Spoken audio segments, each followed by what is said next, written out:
Well, I first optioned this book in 2019, and at the time it had sold just under 1 million copies.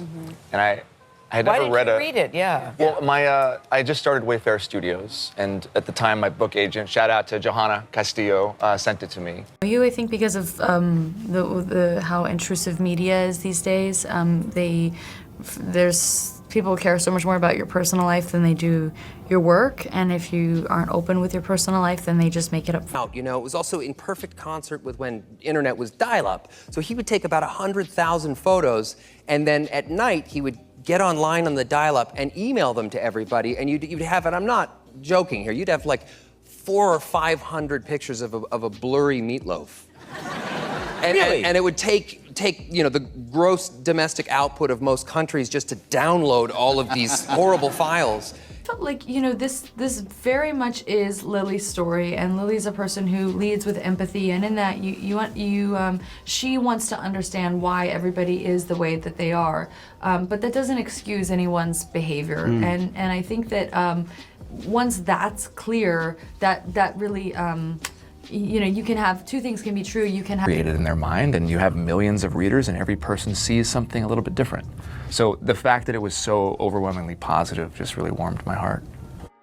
There's been a lot of them, whether it be to a family member or a loved one, and sometimes those are small moments and sometimes they're big ones, but I think the biggest thing is, like, if you show that you're, Jenny Slate said this the other day, if you show that you're a safe space, that you can come to me and I will love you no matter what. Oh, actually, this is, this is genuine. I've never told this story. Just take me with you and just, yeah, you guys can be hanging out. Can we fold him? Watch your hand, first of all. Be careful with it.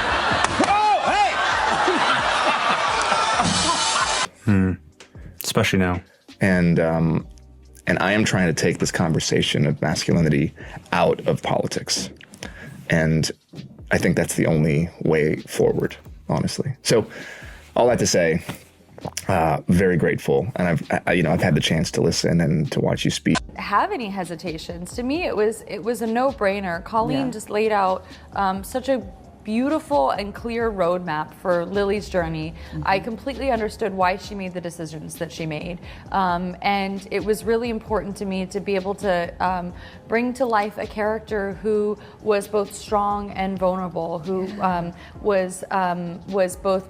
It was supposed to be a groundbreaking film, but it quickly turned into Hollywood's biggest scandal. The allegations, the lawsuits, the public fallout, no one saw it coming. Blake Lively and Justin Baldoni started as co-stars on the highly anticipated adaptation of It Ends With Us.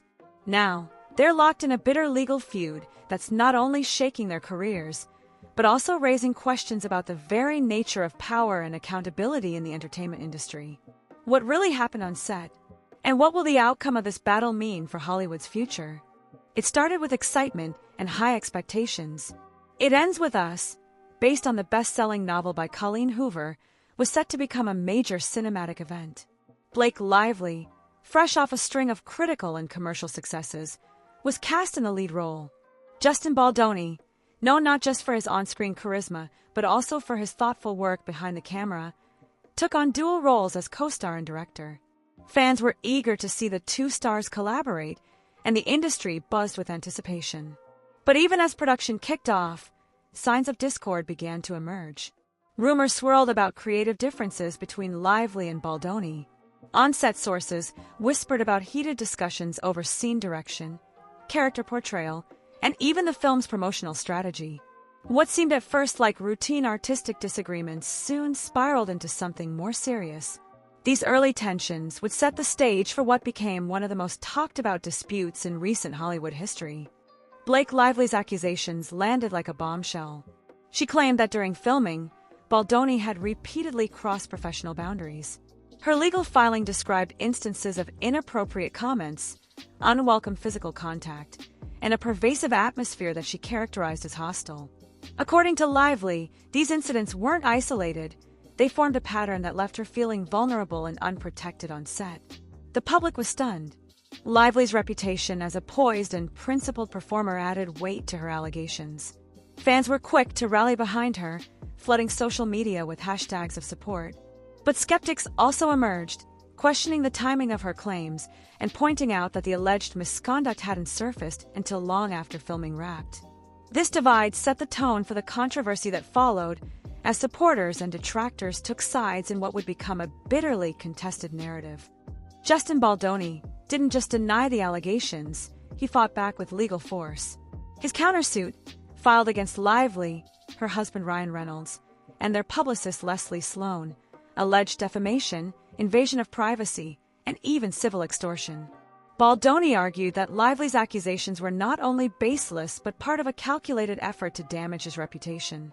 He accused her of staging a coordinated campaign of leaks, media manipulation, and public pressure designed to paint him as guilty in the court of public opinion. The countersuit also alleged that Lively's ultimate goal was creative control. Baldoni's legal team presented evidence that she had made repeated demands for editorial oversight during post-production, a move they said was an overreach for an actress without producer credits. They argued that when Baldoni refused to cede control, Lively retaliated by going public with her claims. The countersuit turned the legal dispute into a high-stakes battle of credibility, with both sides digging in for a prolonged fight. Just when it seemed the case couldn't grow more contentious, new accusers came forward. 2 additional women, both former members of the production crew, alleged that Baldoni had made them feel uncomfortable on set. While their accounts did not involve physical misconduct, they described an environment of unprofessional behavior, with one claiming Baldoni frequently made inappropriate jokes and another stating she felt pressured into uncomfortable conversations. These new allegations were a turning point. Lively's legal team pointed to them as proof that her claims were not an isolated incident. They argued that Baldoni's behavior created a toxic environment that affected more than just the film's lead actress. For Baldoni's team, however, the timing of these accusations raised red flags. They questioned why these claims had not surfaced earlier and suggested that the accusers were being encouraged, or even pressured, by Lively's camp. Regardless of intent, the additional testimonies added complexity to an already polarizing case. Behind the courtroom drama was another battle, one fought through press releases, social media posts, and carefully orchestrated interviews. Both sides employed PR teams skilled at shaping public narratives. Lively's team emphasized her courage and determination to stand up against misconduct. They framed her actions as a necessary step to ensure safer working conditions for everyone in the industry. Baldoni's camp took a different tack. They portrayed him as a victim of a smear campaign, a man whose reputation was being unfairly destroyed. Their strategy included countering every new accusation with evidence that cast doubt on the credibility of the claims. They leaked friendly behind-the-scenes footage, highlighted Baldoni's charitable work, and emphasized his positive relationships with other colleagues. The result was a media storm where every development, no matter how small, became a headline, further entrenching public opinion on either side. As the legal fight raged on, the personal toll became clear. Lively reported receiving a wave of online threats and harassment. Her team asked the court for stricter protective measures, arguing that the hostile environment created by Baldoni's countersuit and the subsequent public backlash posed real danger to her safety.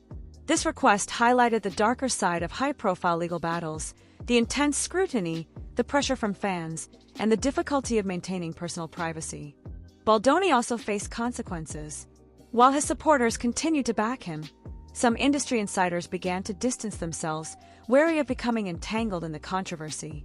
Rumors circulated about lost deals and delayed projects. The damage to his reputation, whether the allegations were proven or not, became a cautionary tale about how quickly public perception can shift. For both Lively and Baldoni, the fallout went beyond the courtroom, affecting their careers and personal lives in ways neither could have predicted. This case is about more than just 2 people. It touches on fundamental issues within the entertainment industry: workplace conduct, accountability, and the power of public opinion. For Blake Lively, the stakes include her reputation as a champion for women's rights and a role model for speaking out against misconduct. For Justin Baldoni, the case has put his entire career trajectory in jeopardy, threatening his credibility and future opportunities. But the implications go even further. The industry at large is watching, aware that this case could set precedents for how accusations are handled, how media campaigns influence legal outcomes, and how the public consumes narratives of conflict. Hollywood's handling of these allegations will send a signal to aspiring actors, directors, and crew members about the standards of behavior and the consequences of crossing them. In this way, the legal drama isn't just about Lively and Baldoni, it's about the future of an industry still grappling with questions of justice, equity, and accountability. As the dust begins to settle, one thing becomes clear: this isn't just about Blake Lively or Justin Baldoni. It's about a larger reckoning in the entertainment world. For years, Hollywood has been grappling with questions of ethics, accountability, and how to balance the scales of power. This case highlights just how fragile reputations can be and how easily the court of public opinion can overshadow the court of law. For Lively, the case serves as a reminder of the challenges women face when speaking out against misconduct. Despite having a platform and public support, she still endured backlash, scrutiny, and a near-constant fight to maintain credibility. For Baldoni, the lawsuit reveals how quickly a career can be upended by allegations, true or false. His countersuit, along with the revelations of new accusers, has made this not just a personal battle, but a public spectacle. The road ahead is fraught with lessons for everyone involved. The entertainment industry needs clearer standards, stronger protections for both survivors and the accused, and a better way to handle disputes without resorting to PR warfare. The stakes go beyond Lively and Baldoni. They touch on the future of how Hollywood deals with these kinds of conflicts and how it can rebuild trust with both its audiences and its own workforce. Blake Lively and Justin Baldoni may have started as collaborators on a promising film, but they've since become adversaries in one of Hollywood's most contentious disputes. The outcome of this case remains uncertain, but the questions it raises won't fade anytime soon. What does accountability look like in an industry that thrives on image and perception? How do we support those who come forward with claims of misconduct while ensuring fairness and justice? No matter who wins this legal battle, the fallout will be felt for years to come. Careers, reputations, and public trust are at stake. The story of Blake Lively versus Justin Baldoni isn't just a cautionary tale, it's a turning point, a moment when Hollywood must reckon with the past and decide how it wants to shape its future.